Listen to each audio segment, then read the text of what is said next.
So, welcome to episode 7 of The Blueprint. Episode 7. Today's episode's about reflections, realities, and what's next in CX. We're going to have a bit of a walk down a short memory lane, 6 episodes in, but reflect on some of the conversations that we've had in previous episodes and just talk about the road ahead a little bit in terms of CX, because over the last 6 months we've had some really interesting conversations and both been involved in different projects and all that kind of stuff. So I think it'd be good to bring that out as well. But before we get into all of that, how does it feel to be at episode 6? 7. 7, sorry, yeah, 7. Yeah, we're at 7. We're losing count, aren't we?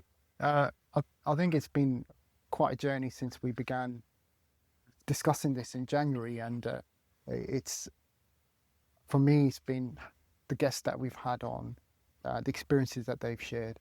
We've obviously been on a journey as well, in regards to seeing the industry kind of change, technological standpoint, and just kind of CX as a whole.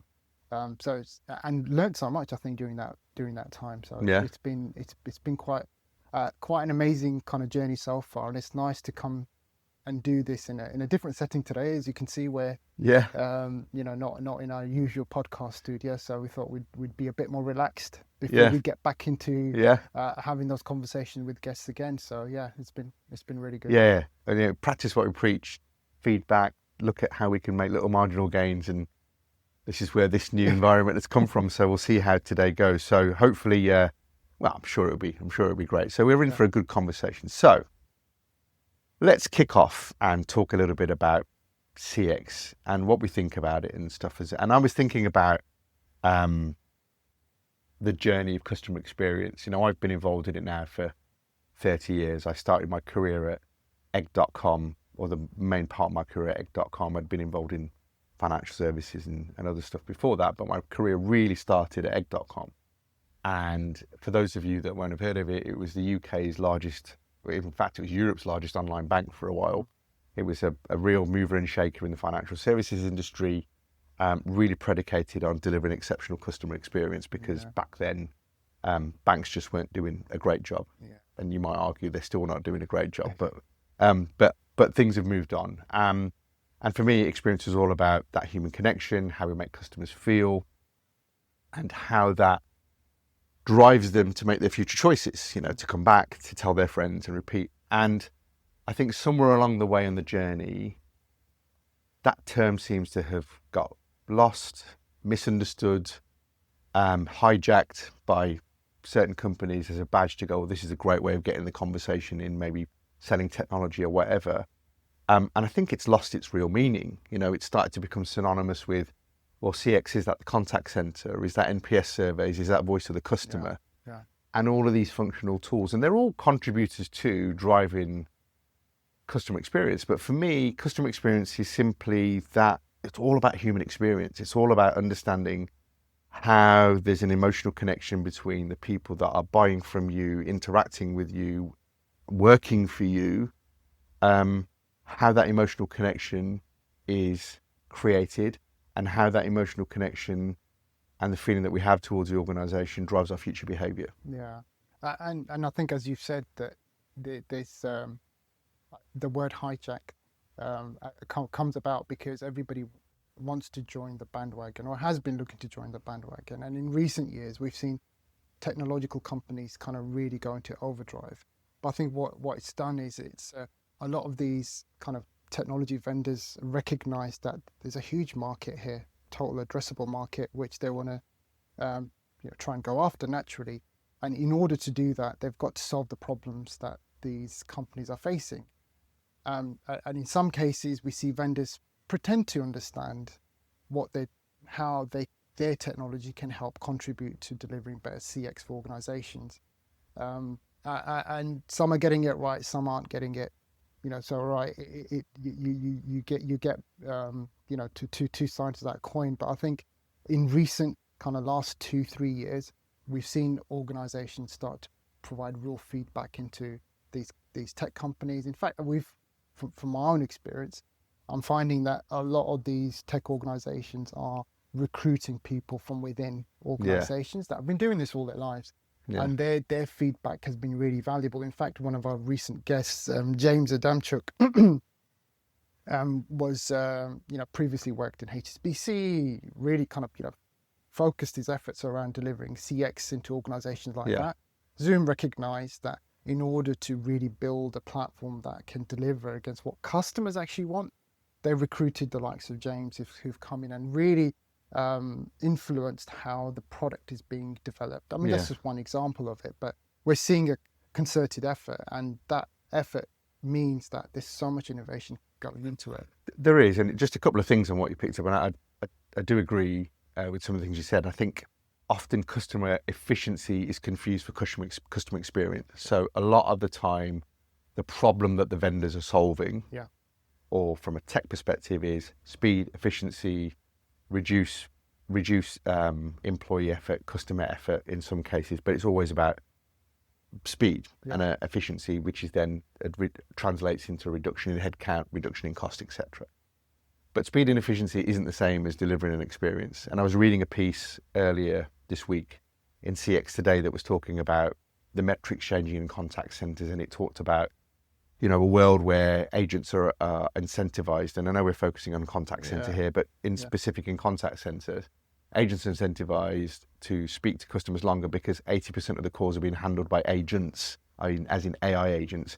So therefore, it doesn't matter if your humans are speaking for longer. Yeah. And on the one hand, you go, yeah, that's great. But on the other hand, it's quite sad that that's the behavior that's been driven, that it's make the call as short as possible or the contact as short as possible, make it as efficient as possible. But you could be handling 95% of your contacts in 20 seconds with an average AHT of 380 seconds, but not solving the customer's problem. They could be calling back.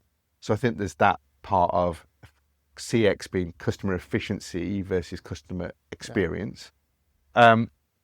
And then I do think there is an opportunity, and we're kind of seeing it a little bit in AI around how people are just badging everything AI now. In a similar way, people start to use that CX term because it was another, like a sexy term or a thing that to kind of get you into the conversation and jumping on that bandwagon to go, this is to do with CX. Yeah.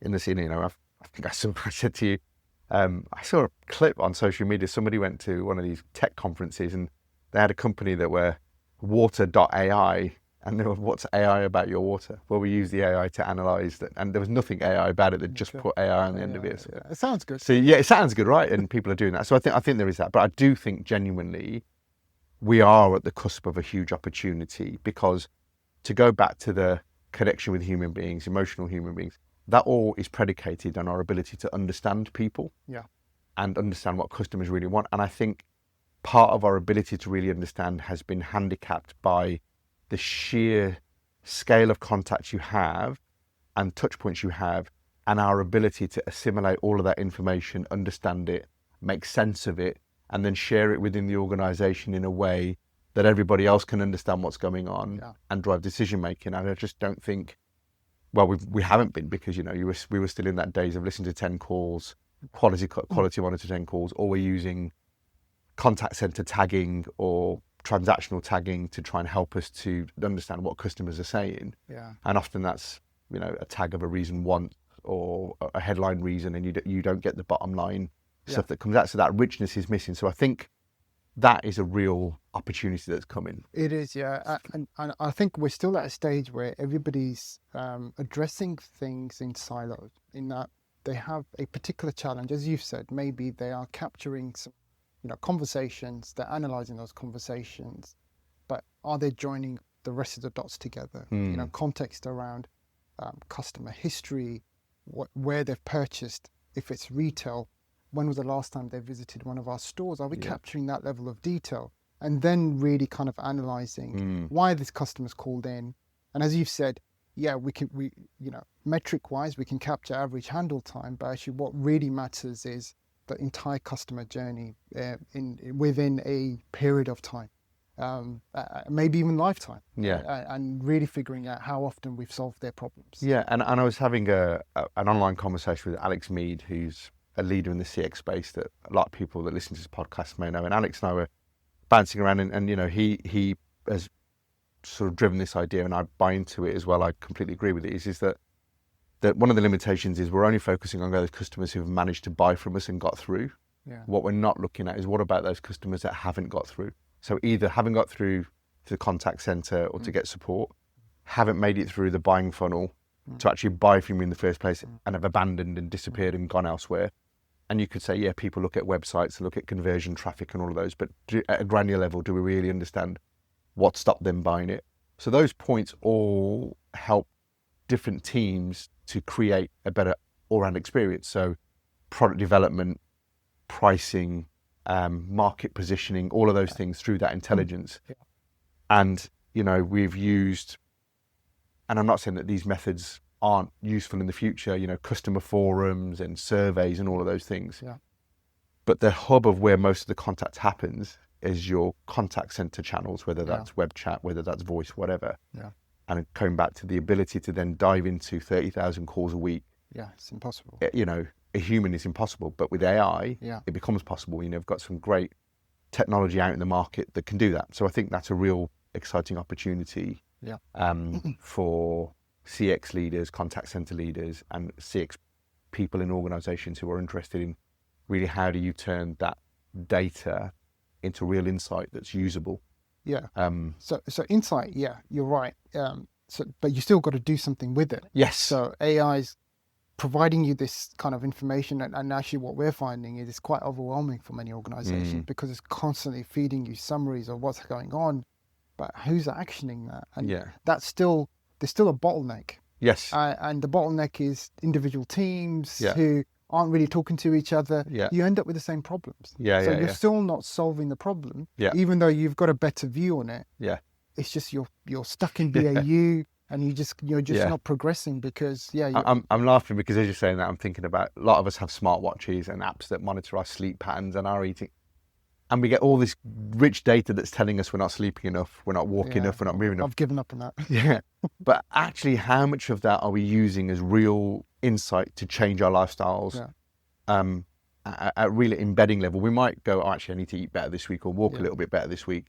But for a long-term change, how are we using that data? And actually collectively, if we've all got smartwatches in the family, if we're all tracking stuff, how are we using it collectively to make collective decisions in the family? There's no point me saying to my wife, I need to reduce my calorie count, which clearly I do, my calorie count and eat better foods if she still goes out shopping and buys the same foods that she was buying before, but because we're not sharing the data. Yeah. And I know that's a small example in family, but in organizations, the same thing. It's all very well developing the dashboards and the insight boards and the metrics and all of these things. Yeah. But if people haven't got the space to think about them, apply them, or the environment where they can share them and bring people together collaboratively to do something about them, and do something about them and also understand what would be the impact if they did do something about them.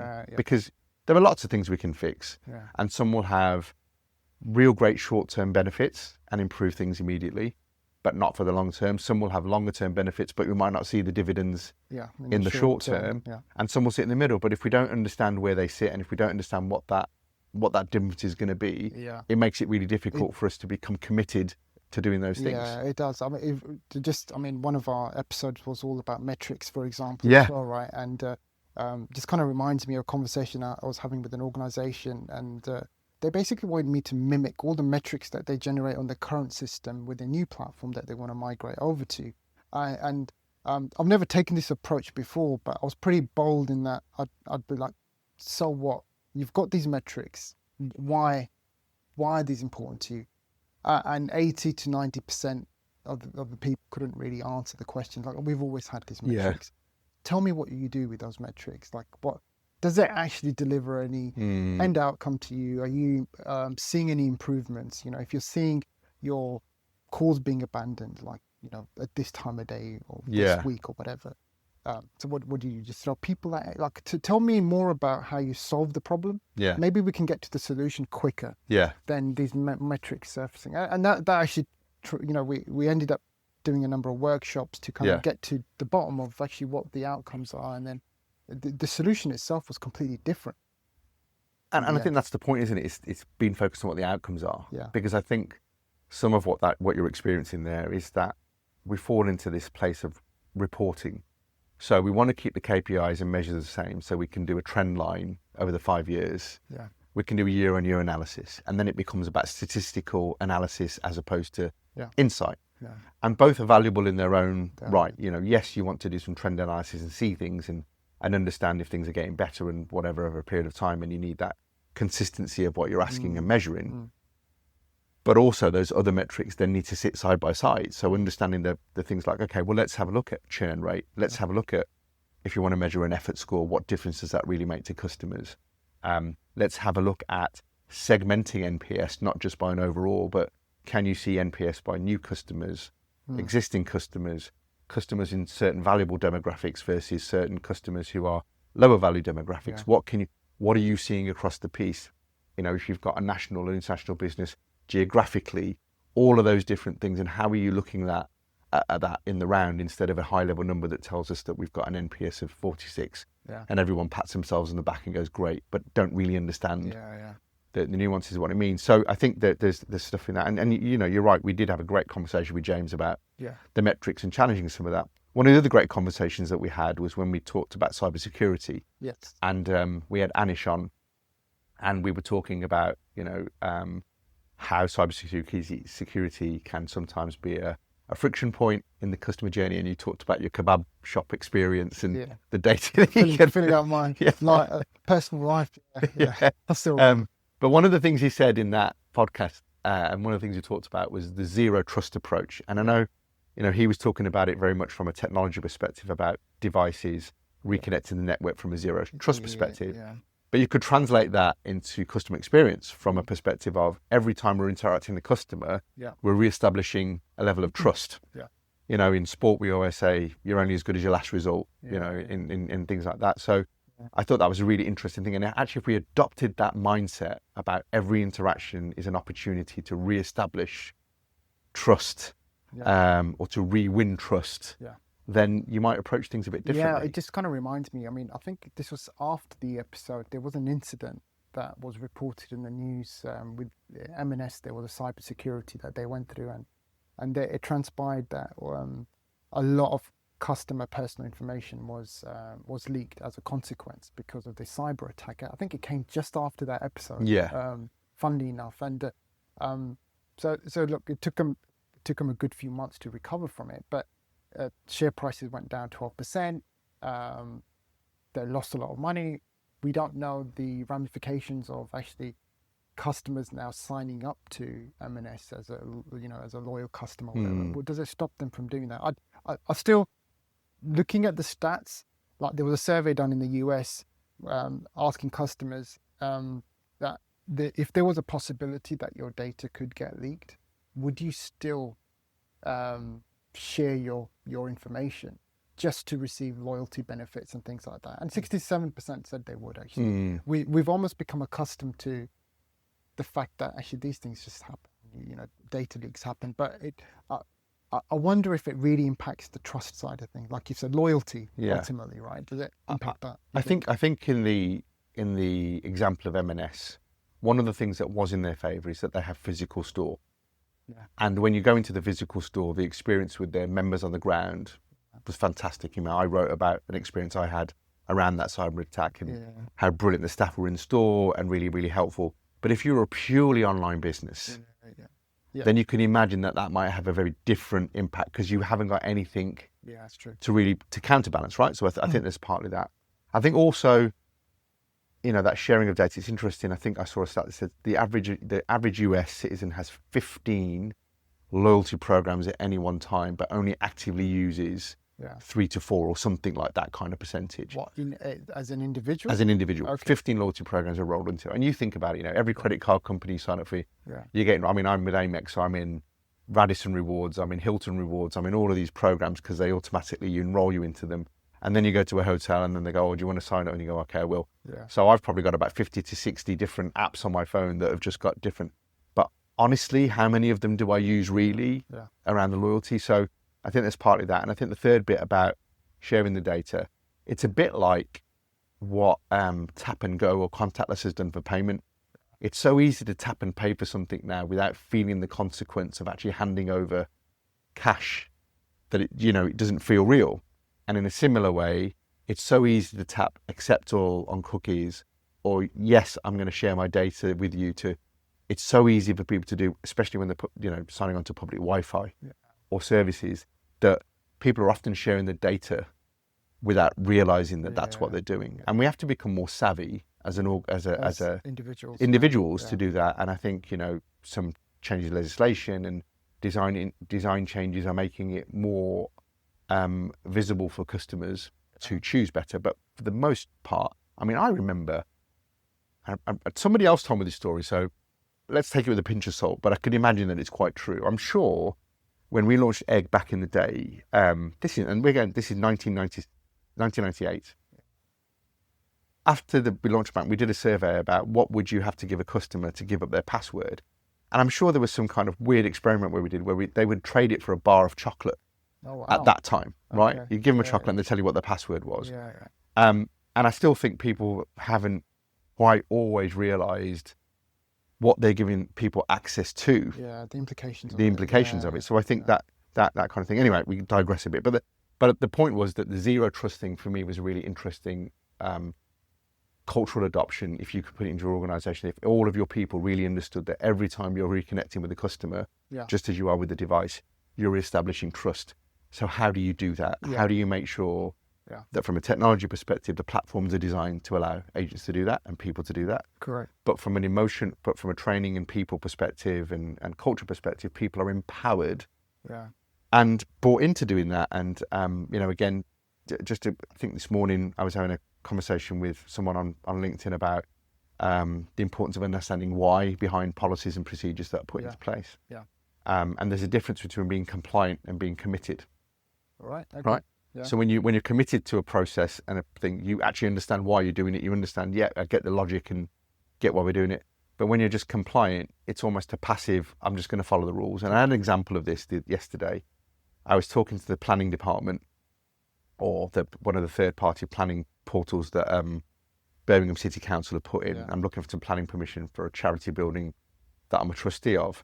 And we had a planning call, and it all was going really, really well. And the lady was lovely, gave me some good advice, and then said, we've made notes on your account, so that when you call again, we'll have it. I'm like, great. Could you just send me an email to summarise what we talked about? Because you've given me some advice in the direction that I need to go into, and I'm on the trust board, and I need to share it with my fellow board members, and I just want it in writing. Yeah. Sorry, can't do that. Oh, wow. What do you mean? It's not in our processes and policies. And I said, well, I mean, if I did an freedom of information request, you'd have to give me everything you hold on me. So what's the difference between you sending me an email? She said, I don't make the rules, I just follow them. I just do what I'm told to do. And I felt really sad for her that she felt she needed to say that. Yeah. But it's also a reflection of the culture of that organisation that somebody's not gone, actually, let me just go and check, or let me see if I can make the request on this occasion, or whatever the thing might be. And it might still be a no. Correct. Yeah. But it was just another one of these computer says no moments. Yeah. Sometimes you just want people to apply a bit of common sense. Like, I totally get it. But I think that the rules sometimes go a bit overboard, and what happens is it ends up causing friction, and what with what you were trying to achieve there is caused the friction, and actually you don't feel too good about engaging the council in regards to this. So I think that's the thing. From a CX perspective, yes, there's a lot of effort being put into secure personal data. From a technological standpoint, we're seeing this now where we're able to redact personal information so that people dealing with customers, they don't need to see that personal information, for instance. All of that data is protected. Your credit card details, when you're calling in, nobody needs to be capturing that information. So the technology has come a long way to help deliver a nice experience from a customer standpoint. And actually, yourself, that this organization you're dealing with ticks all of those boxes from a compliance standpoint because they claim to do so, and that your data is protected because the technology is there to be able to deliver it. But at the same time, going back to that human connection, regardless of all the rules and the regulations, if you can tell somebody's a little bit stuck and they just need a bit of help, just show them that actually, do you know what? These are the rules, but let me go and find out. And that's all it takes. Yeah. Even if the computer says no, at least it's not the computer says no, it's the human says no. Yeah. I mean, if I got notes on the system, I was just asking for what she'd already written down. Nothing different. Anyway, so there's that. And then we had another conversation where we about metrics, we talked about that. We did a great episode on the airport experience with Matt Garner. And Matt really shared some incredible insights into how airports operate, because this was a whole conversation about how much does physical space affect customer experience. And he talked about how airports are designed and how they snake you through a certain journey to kind of get you through duty free and drive that revenue impact and all those kind of things. But equally, he also shared about that mindset shift that some airports like Qatar and Singapore have made, and other big ones, that they've understood that their airport's part of the destination experience, because they're a through way to where the customer really wants to get to. So actually enhancing that waiting experience by good retail, good food and beverage, saunas, sleep pods, all of those kind of things to really help when they have a long layover. Adds to the experience, knowing that, if customers are going to choose to fly through a destination again, they will probably choose to fly that airline and buy their airport. So I thought that was interesting. And also the other part that he made about that I thought that was really powerful was the fact that so many moving parts in the airport experience are not controlled by an individual. Loads of third parties, loads of people coming together. I think he used the term, miracles happen every day because it just comes together. And again, it reminded me in just within an organization that often the CX leader doesn't control the parts of it all, but they are like the conductor of an orchestra, and they've got to try and make an influence of the people to play to the tune that they want to play. And that, that whole third party, you don't control everything thing was a real... I think that is amazing. It is a miracle for sure. And I think the only way you can really solve and ensure everybody's kind of delivering a similar experience is understanding that you're responsible for delivering a good experience to every passenger that's walking through the airport. And that's incumbent on every single one of us to deliver a great experience. And I think if that message is really delivered to every single employee, regardless of who you work for, we're here to service the passengers who are walking through. And I think that at a very high level, I think if that vision is clear, then you can pretty much, assume that you're going to deliver a consistent experience. And then obviously the service is different. The products that you offer are, that's not something you can control, but it's just how you show up. Yeah, definitely. I think that high level intention of, look, we might be different companies with different services, different KPIs, different whatever, but we're under a banner that says collectively our goal is to do this, and therefore we will act with each other and work with each other in order to do this. Now, whether that happens by purpose, by accident in organisations, I don't know. But I think in some airports it's better than others. It is. And some organisations it's better than others. It is. Well. And I think we touched on this with Matt. What I was really interested in is how do they drive improvements? Where are they getting the data from? And, he provided us some really interesting insight into biometrics. That obviously, everything is captured on video.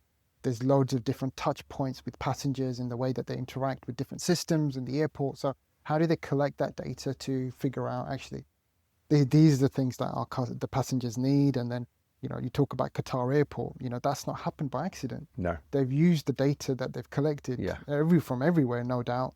And they've now figured out actually these are the things that the passengers, their needs and wants. And they're able to kind of execute against that. And I think, you can really take that as an example to try and drive improvements and identify opportunity. And I think that's the thing that a lot of organizations are missing. I've seen it done really well, like working with an electronics brand in the past. They are constantly looking for trends in conversations that they're having with their customers, i.e. their contact center. And they've innovated their products and actually introduced new products as a consequence of the feedback that's coming from customers, what they're saying, how they even use their products. And that's where I've seen it work really well. But I don't think many do it that way. I haven't really cracked it yet. No, they don't. And I think that there are so many examples of where people have invented products or put products out there, and customers use it completely differently to how they manifest. I mean, the most famous story of all of them is WD-40, which they never say what that actually does, but people have found so many different uses for WD-40. So they don't say this is what it is to restrict what people think. People use it in different ways, and there's all these novel ways to do it. So that was Matt and physical experience. And then we had Mel on, who talked to us about membership. And I thought membership was really interesting because that's a whole different experience, because you've bought into something, you've normally committed to something for a year. And, we went into the whole kind of membership organisations don't really get about that whole delivering value throughout the journey. They're really good at the onboarding, or good at the onboarding. Let's take your money, let's get you signed up and get you in. But once you're in, that ongoing personalisation, understanding you as a customer, delivering constant value, Yeah. so that when you come to renew, it becomes an easy choice. And so many of them, you get a barrage of contact up front and love up front because you've joined, and then there seems to be a hiatus. And then when you're about to leave, they suddenly pop up again and go, hey, Yeah. are you going to renew? Yeah. What's going to happen? Yeah. And you know what? I'm a sucker for getting sucked into our first 3 months, 90% off. And you just psychologically, it kind of gets you, doesn't it? It's like, an Asian thing as well. I think maybe that's what it is. I'm sure I'll get it from my dad for sure. And you're locked in, but then obviously the price goes up. Yeah. But by then you're so busy with life that you haven't had time. And I think the frustration that I've had recently, and Mel touched on this, is when it comes to renewal, I want to just cancel the damn thing because I'm not using it anymore. And Yeah. I've got this experience right now with a mobile SIM provider. I won't name and shame them, but they're making it impossible. I don't know where to go. The only thing I've got to do now is find time to call them Yeah. to do the cancellation, and that's so frustrating Yeah. for me as a consumer. Them deliberately making it difficult Yeah. for me. And, the logic internally might be, let's make it difficult so they stay longer, we collect the revenue. Yeah. But once you've cancelled, you're never going back. Like, and They you're know probably, that. and they know that, and you probably have told all your friends already, don't bother going to this SIM provider. Yeah. And I've had, I talked about membership organisation on the last when we recorded the episode, where I got my membership card to say welcome to this particular organisation. 2 years into the relationship, 30 days before I was about to renew. I was like, well, how have I got that 2 years into it? And another one that I've cancelled recently was with an organisation around business community, and again the onboarding was good. My relationship manager with the organisation was good. Yeah. But it just seemed a very generic template of, this is what we do and you flow through this. It didn't feel like there was really value and personalisation. And I think in years gone by, that might have been enough because you're part of a community and stuff. But I think, platforms like social media, like LinkedIn and all these, allow us to create our own communities outside of these groups now. So that networking opportunity isn't as valuable necessarily as it would have done before. And also, we want to feel like things are not created uniquely for us, but there's some customization and some ability to, you understand the kind of business I am, you understand that my needs are a little bit different from the accountant or the solicitor or whatever, so I don't go through the same sausage machine, but there's some difference there. And I just don't think that's really been looked at in that way. And that regular beat of communication, dialogue, I think we talked about it with Mel, which is there seems to be lots of broadcasting, but very little two-way dialogue, very little listening and really understanding. And when they do want to listen, you get to the end of it. And I told you this privately when we had the conversation before it. So again, I won't name the organisation, but that same organisation I cancelled, I got no acknowledgement for, I couldn't find out how to cancel. Then I emailed them, then I got no acknowledgement. Then I found an email from somebody I'd emailed before in the organisation who put me in touch with the right person. So you got in touch with an individual? The individual, right, okay. Who helped me, bless her. She was great. Yeah. And then what I got back was, sorry to hear you cancel. Could you give me some feedback? And I went, great. Look, I'm coming to an event that's planned for this week. Yeah. I'm happy to sit down with you and give you the feedback and help you explain. Yeah. And what I got was, I'm sorry, I'm not going to be there. Could you just put it on email? And it just felt like a bit of a, you're not really that interested, are you? This is almost that I'm going to ask you for feedback because I have to. Yeah, it's a process. Yeah.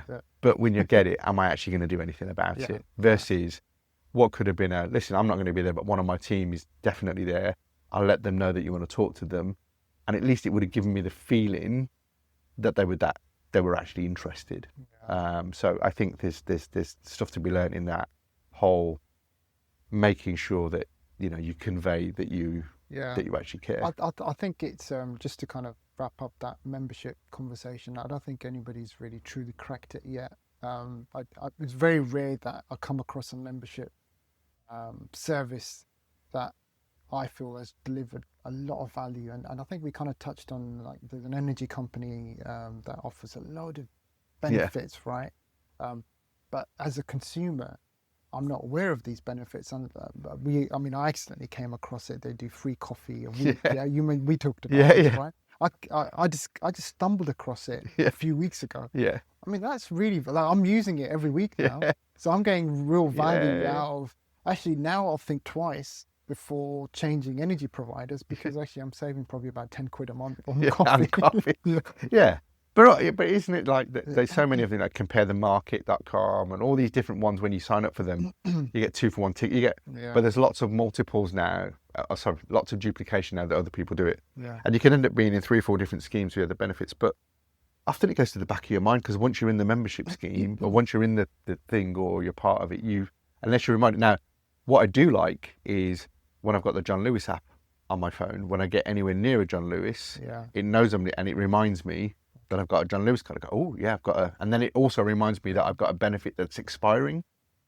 And Amex do the same thing. Amex on their card will remind me that you have a benefit on your card that's due to expire. Yeah. You know, these are offers that are coming up, add it to your card. And I think that's a great way of reminding, oh, I've got value here. Yeah. And I think, you know, those kind of things are little nudges that just help you to. It does, yeah. And that's just going back to that kind of, the digital and physical experience that we touched on with Matt. I think that's where it comes to life, doesn't it? Where you've got an incentive to deploy their app, install their app. I think that's another. There's some stat around, how many apps we all have on average, but actually most of the time they'll end up get deleted anyway, right? Yeah. But John Lewis, as an example, you're not going to delete that necessarily because actually it's offered you real value. Yeah. And you've benefited from a discount now. Yeah. And that's you'll it'll remain on your app. So I think that, again, we don't see much of that too often. No. But that's really where we This can is really see some interesting. benefits. Yeah. Cool. So there's some of the themes that we talked about. We've got some exciting ones coming up that I'll talk to towards the end of the episode. So deeper reflections then. Let's just spend a few minutes talking about, we talked at the top of the podcast about shifts. So what thinking has shifted, either personally for you during this process of recording this podcast, maybe from listening to some of our guests or some of the things you've been involved in? Yeah. What if anything has shifted for you? I think for me, it's been a combination of obviously learning from the guests that have come in, talking about their experiences and their expertise.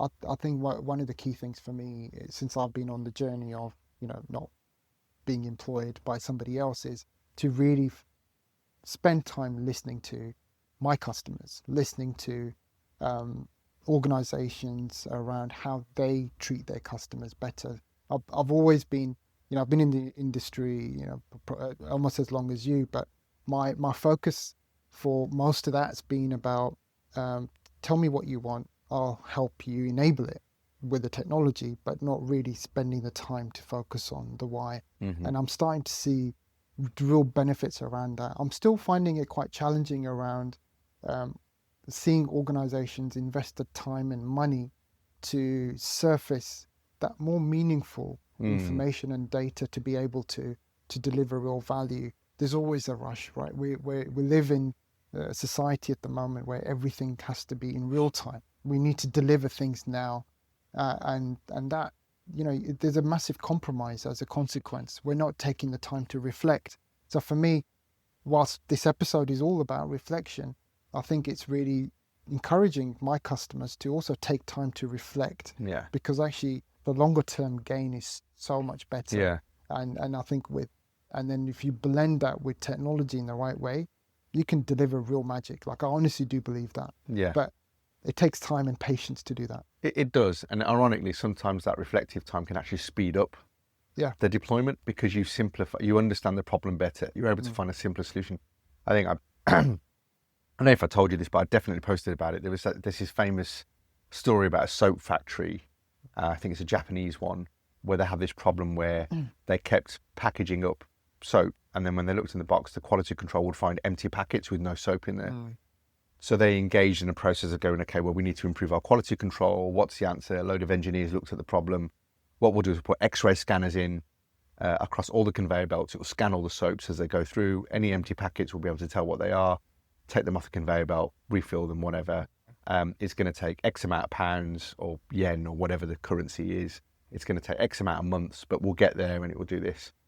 And one of the employees came up with a solution, which was, actually, why don't you just put a fan blowing across the conveyor belt? Because if the packets are empty, they're going to blow off the conveyor belt. Yeah. and we'll know that they're empty, Yeah. and then only the full ones will go through. Yeah. And this, that was somebody reflecting on what's the problem we're trying to solve, Yeah. and going, here's a really simple solution to solve that problem. And that was in low cost, fast, got the problem solved versus longer term. So that reflective piece is really, really important. Yeah. I think for me, what shifted is I've kind of doubled down on this whole human experience piece. And, there's lots of fantastic customer experience leaders and authors and experts that talk about the frameworks and the tools, and it's brilliant. But for me, the step back that I've really doubled down on is those are tools and ways of understanding what's going on and things that can help us to measure certain things or whatever. What I've really doubled down on is this side of humans, really understanding people, understanding what makes us tick, understanding the psychology, understanding how we drive decisions, understanding the role of memory and how memory drives our future decision making, and how we have the power to influence that, and how certain situations allow us to do that to a greater and deeper level. So in particular, highly emotive, either highly stressed or highly excitable, but when you have a peak emotion and something happens during that period, that's embedded into your memory cortex much deeper. It's wired together much deeper, much harder, much more solidly than when you're in a low emotional thing. So if you're not feeling particularly happy or sad about something, you're kind of like, I'm not really that bothered, and something happens, you're less likely to remember that than when you're in a state of euphoria or a state of anxiety, which is why a lot of people in travel in particular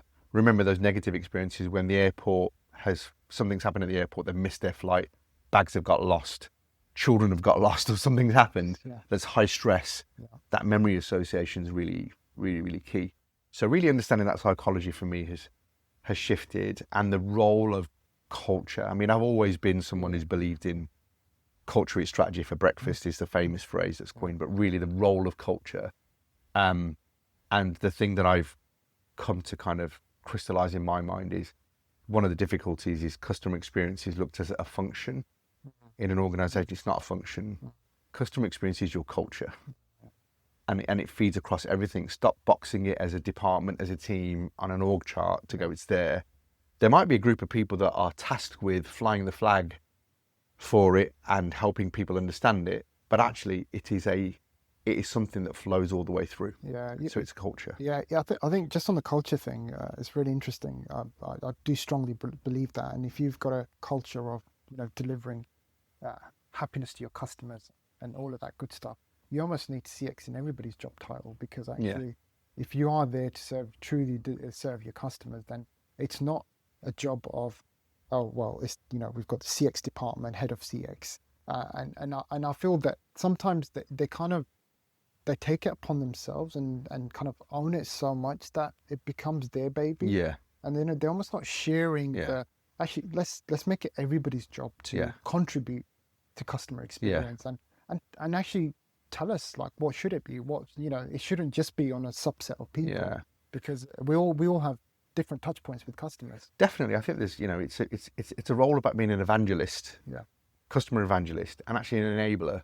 So what you're doing is you're sharing insight, data, perspective, information with other teams around the business to help them to do their jobs better. But the step back to the culture piece is actually, it's something you said earlier on, and I was just sitting there and it's going through my mind is, often the relationship is business to customers, which is, you should be privileged to be a customer of ours. You're here, you're buying from us, therefore you should be privileged to feel that way. Or actually it should be the other way around, and we should be, as a business, saying, we're privileged to have you here attempting to be a customer with us. How do we best serve you to win your business? Because, taking money out of someone's wallet to spend with your business, that's an honor. Somebody's choosing it, and we should treat it that way, and we should look at it as, we've done that to the extent that they've chosen to spend £30 or £300 here versus over here versus something else they could have done in their life. So treating that with the respect it deserves, and then also every individual in the organisation going, how do we best now serve this individual? Now they're in the family, they're a part of our culture, they're in the mix, they're brought from us once. How do we make them feel they belong here? And how do we do everything possible so they stay here for a long time, continue to buy with us, continue to interact with us, and tell all of their friends how brilliant we are, so more of them come along. It does make sense, and I think we touched on this last offline. Is what's in it for the employee? I think that's the thing. Like, yeah, so what? Like Yeah. everything you've said there is great. Yeah. Great for the business owner because Yeah. actually they'll make a ton of money Yeah. because this customer's going to keep buying from us. But actually, me as an individual, my job title says I need to do X, Y, and Z. Yeah. Yeah, of course. I mean, if I can serve the customer, that's fine. But Yeah. actually, it doesn't change No. my compensation or my direction within the company. You know, how do we incentivize everybody to focus on this? I think Yeah. that's for me, that's the problem. Yeah, absolutely. You know, we haven't got time to talk about it in great length on here, but that the compensation Yeah. and reward in organisations, how bonuses are set up, how LTIPs are set up, how people are measured, how objectives, all of those things drive behaviour. Yeah. They you know, people are not their behaviour. The behaviour is all context dependent, and therefore, how you measure them, the environment you set up, drives people to behaviour.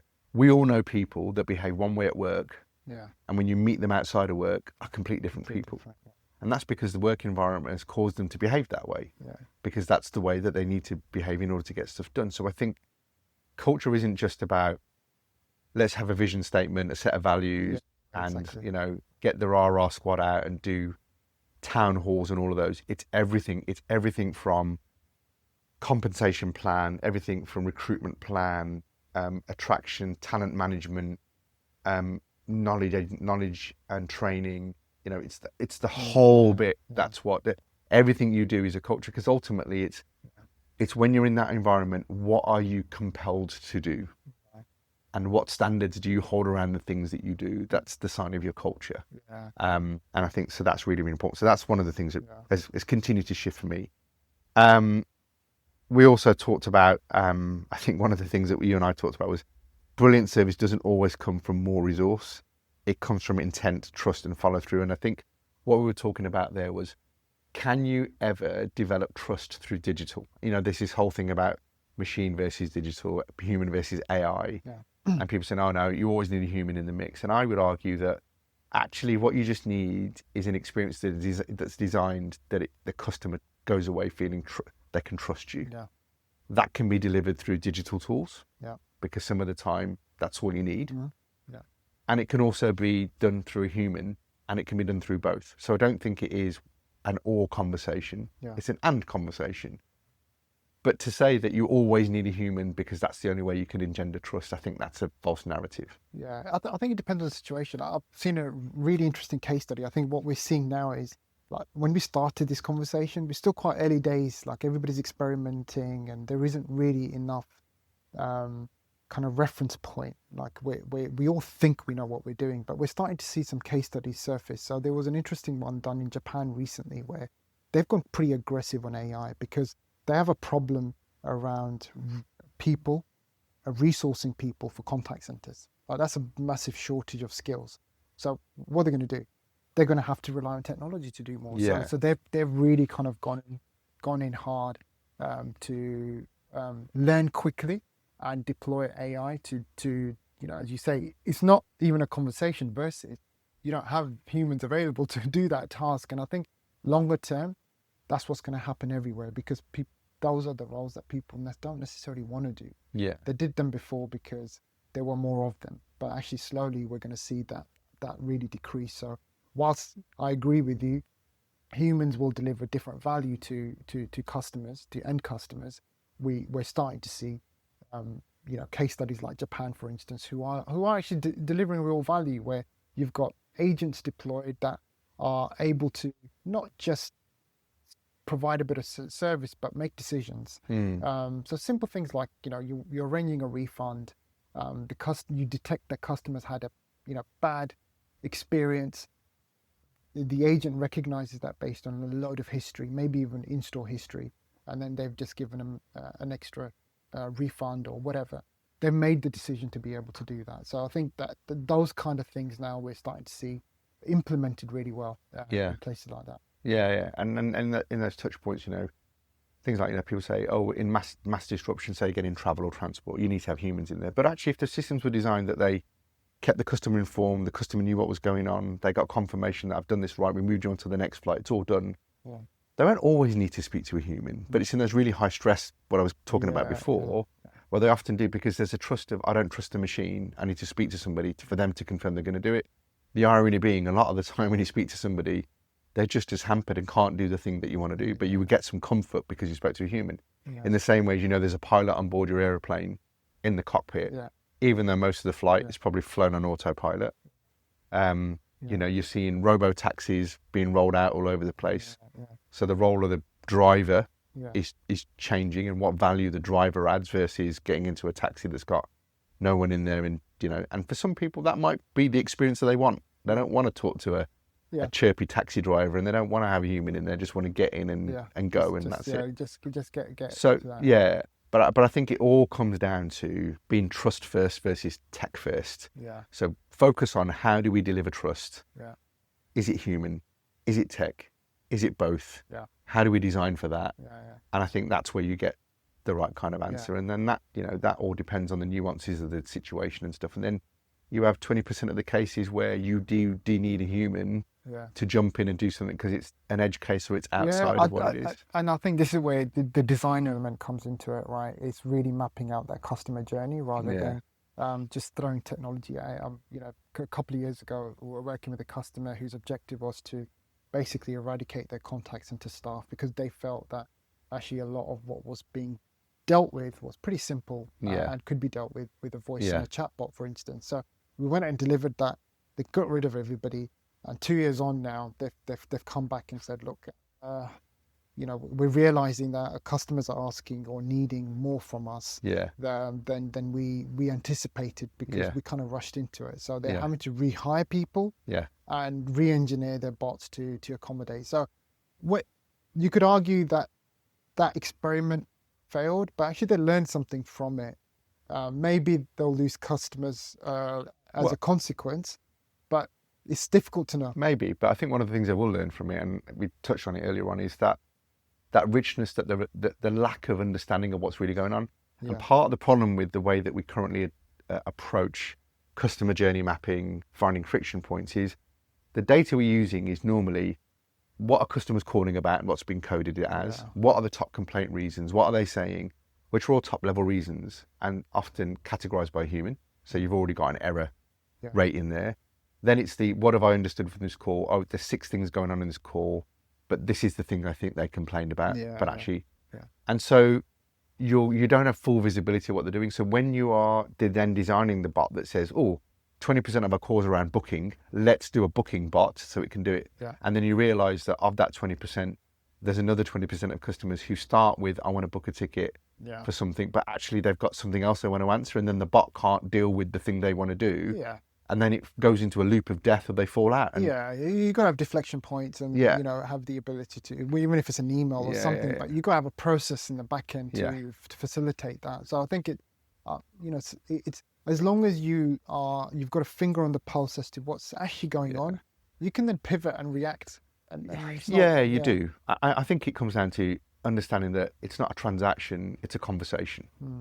At the moment, when it's designed for a single linear transaction, I'm going to book, therefore these are the steps it's going to go through, versus I want to have a conversation about booking that says I might want to talk about this and this before I even get to the point of I'm going to book. That's not always factored into the solution, and therefore the bot falls over because the human starts asking it things that it can't do. So I think that's quite cool. Okay, so practical value. Let's talk about 4 key takeaways. What are the key takeaways? I mean, I've got if I list the 3 or 4 that I've got, and then you can kind of jump on. So it's not just about metrics, it's emotions. So emotions beat metrics. We really need to understand how customers feel, not just what we're measuring to get done. So just on that feeling, like, coming at it from a technological standpoint, it'll be like, we can detect customer sentiment, for instance, based on what the things are they saying. Is that what you mean by? But is that a way for us to detect emotion? Because emotion can be detected by people dealing with customers, right? That's fine.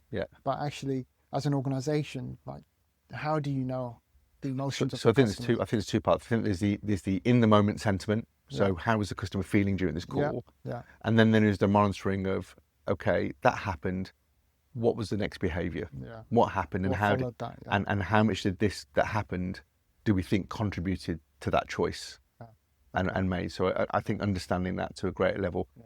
you know, you're never going to, unless you're living in the customer's head or Yeah. heart, you're not going to know. Yeah. Well, exactly. Yeah. But it's interpreting what's going on to kind of get that feel Yeah. for, it's not more than, it's going back to I'm not just focused on how long has this call been lasting, how many Yeah, calls have you yeah, handled, yeah. but I'm also, as well as measuring that, I'm measuring what's the feeling of the customer in there? Have we solved it to the right level? Have they given us an indicator that they're happy with the resolution? Yeah. Now that we've done that, what are we then tracking? Has that changed their future behaviour Yeah. to what we expected? Or have they upgraded? Or have they, like, that kind of stuff? I think that's Yeah, important. yeah. I think just on that, what we're starting to see now is like you can track sentiment throughout the entire customer journey, and then you can follow that up with a CSAT, for example, Yeah. to be able to see if the sentiment truly matches Yeah. the CSAT, and that's quite an interesting one that I'm currently exploring for somebody, and it just shows whether the sentiment really means anything. I mean, it's interesting, isn't it? Because like we get surveys now that tell us about the service that you received. Yeah. Here's a score of 1 or 10. Now those surveys have gone out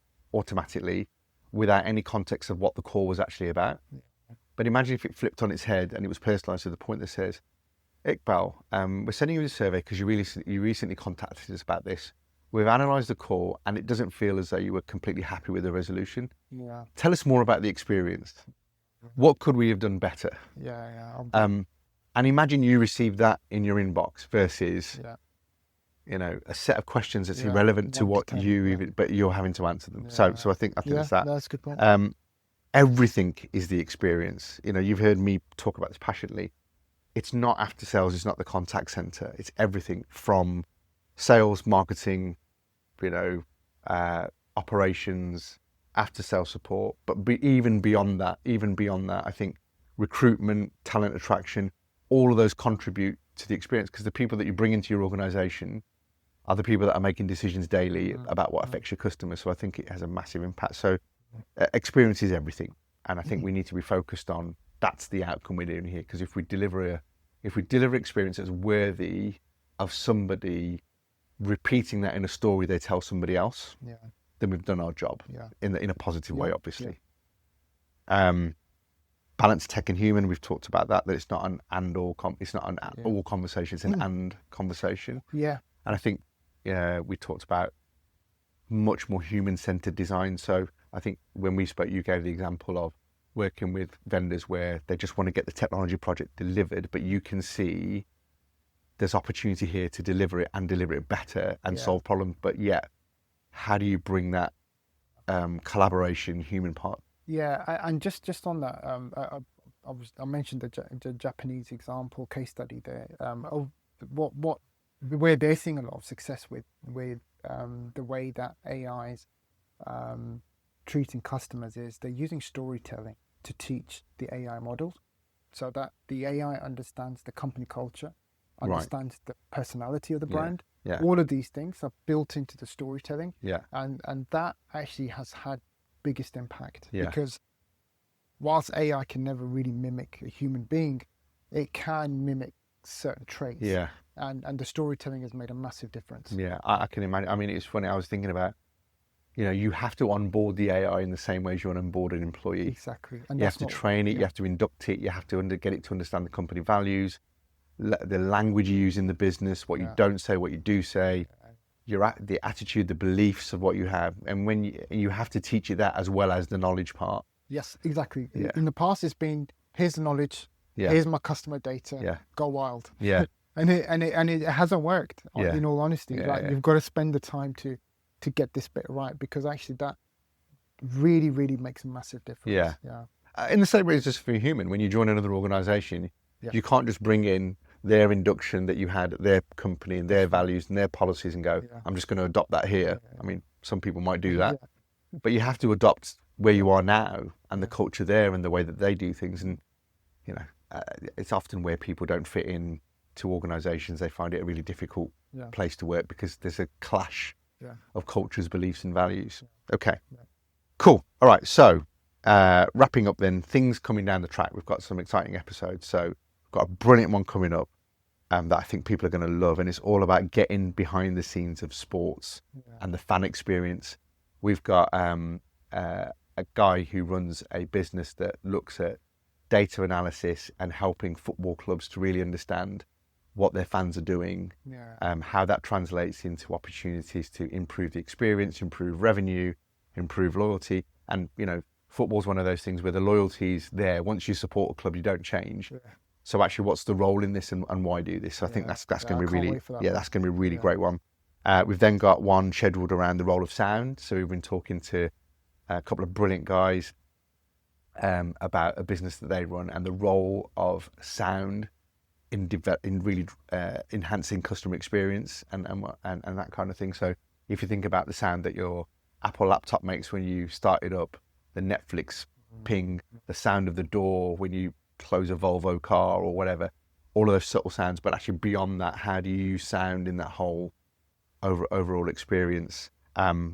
Interestingly, I don't know whether you saw, I shared that Cowingate story about how Cowingate co-created a song that's scientifically proven to make babies happier because they used sounds from parents that said, oh, these sounds work, and they created and they reiterated and eventually came up with a track and used a psychologist and an expert where it's scientifically proven to increase baby happiness. Wow. Through different sounds. Yeah, it's incredible. As you say, there's some sounds that are just like, I heard the Windows 95, just the startup sound the other day, and it just brought back all these great memories, good and bad ones, to be honest. But it's just the sound. Yeah. So I'm definitely looking forward to the psychology. Then we're going to be talking about we're going to do another dive into contact centers later in the year, with a couple of guys that we know who are in that contact center space that will be talking about some of the trends in contact centers and stuff. I'm hoping to bring on someone on board who runs, again, data. So we're going to a real retail lens on using data and insight to drive retail change in retail and to drive insight and increase revenue, sales and all those, but it'll also increase retention and loyalty and those kind of things as well. And then we've also got a real special one with the folks at Zoom coming up soon as well, right? Yeah, do you want to tell us that's a bit? right. Yeah, we've got Chris, who heads up the CX business within Zoom. Has had experience at NICE previously, a CX one. So it'll be good to get somebody with that stature to kind of talk through what's happening on the technological side in that industry. So excited to bring that episode. Yeah, and there's a lot of interesting stuff going on there, and many more. We've got a lineup of people. But if you're listening to the podcast and you think there's a topic that you would like us to cover or a guest that you'd like us to get on because you think that add a real insight, or in fact, if you want to be a guest on here and you're thinking, I'd love to come and talk to you guys about this, please get in touch. We'd love to have a chat about how we can get you on. But just wrapping up, just want to say, look, both Iqbal and I are really grateful for you. If you've been with us since the beginning, since episode 1, thank you. If you're new, thank you. If you've stumbled upon this by accident and now you're thinking, I really like this, then thank you. And if you stumbled upon it, you've listened and gone, nah, it's not for me, but thanks for stopping by and at least giving us a try. Just tell us more about what you want us to explore next. Any comments, you can DM me, DM Iqbal. You can find our contact details on there. But until the next episode, we'll see you next time. Thank you.